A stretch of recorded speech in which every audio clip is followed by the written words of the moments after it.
Hi, friends. Today's Bible story is Jesus and Jesus walks on the water. This story can be found in the Bible in Matthew chapter 14, verses 22 to 34, in Mark chapter 6, verses 45 to 53, or in John 6, chapter 6, verses 16 to 21. Now, this takes place after the feeding of the 5,000, which we already heard this week. So after this time, Jesus told his disciples to get into their boat and to go back to the other side of the Sea of Galilee. Remember, that's like a great big lake.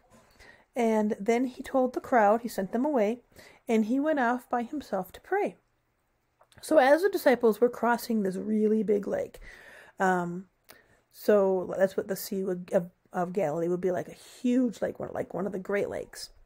A strong storm comes up, and the wind is blowing, and the water is rough. I don't know if you've ever been on the water when it's been really, really rough, and waves are rocking the boat back and forth and back and forth. The disciples row as hard as they can, and they couldn't make the boat go forward. The wind was blowing so hard against their boat that they couldn't make it go any farther. So hour after hour went by, and in spite of how hard they worked, their boat stayed in the middle of that great big sea. So at 4 o'clock in the morning, wow, that's really early, isn't it? The disciples saw someone coming towards them. And they were walking on the water. Wow. They knew that people can't walk on water. I can't walk on water. I know none of you can walk on water. So immediately what they thought was, it's a ghost. So even though they spent all this time with Jesus and seen all the miracles, the first thing that comes to their head is, it's a ghost.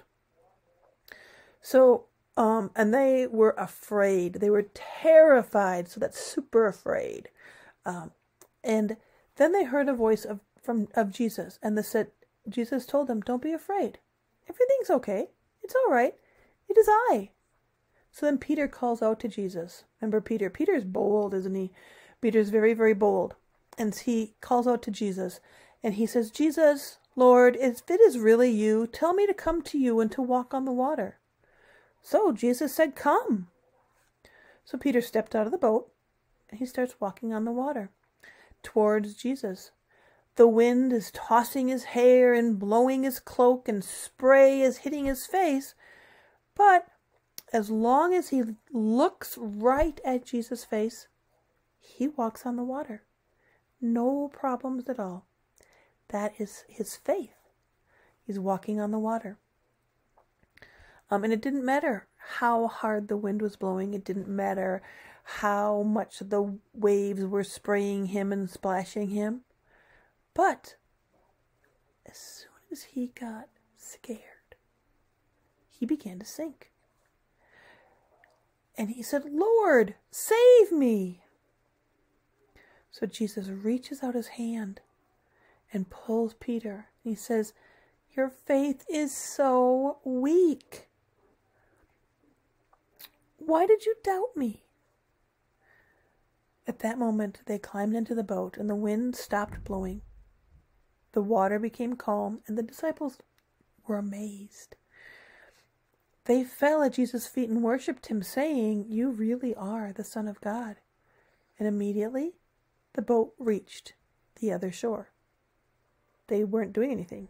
It just reached your shore from the middle to the end, and nobody's doing anything except praising God. So what does this show us?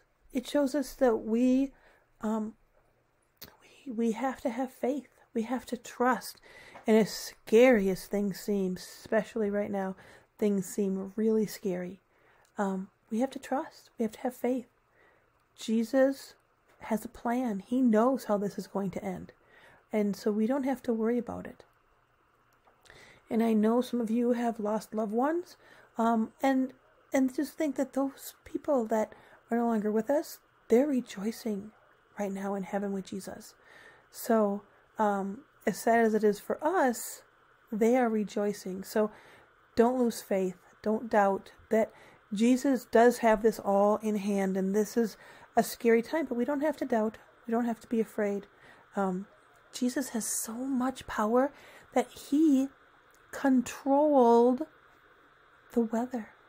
He controlled the wind and the waves. He told them to stop and they did, just like that. It was done. And he has such power that the boat just went from the middle of a lake to the end, to the shore, just like that. Boom, instant. Nobody did anything. Only Jesus. Those are just two examples of his power. And we can see the example of faith when we see Peter in his true focused faith on Jesus and how he was able to walk on water with Jesus right there telling him to come. And then as soon as he doubted, things fell apart. So remember, we need to hold on to our faith. Remember that Jesus will take care of us and that it doesn't matter how things seem. Jesus is in control. He's got this. He's got us in his hands and he will protect us. So don't be afraid. Have faith. Amen.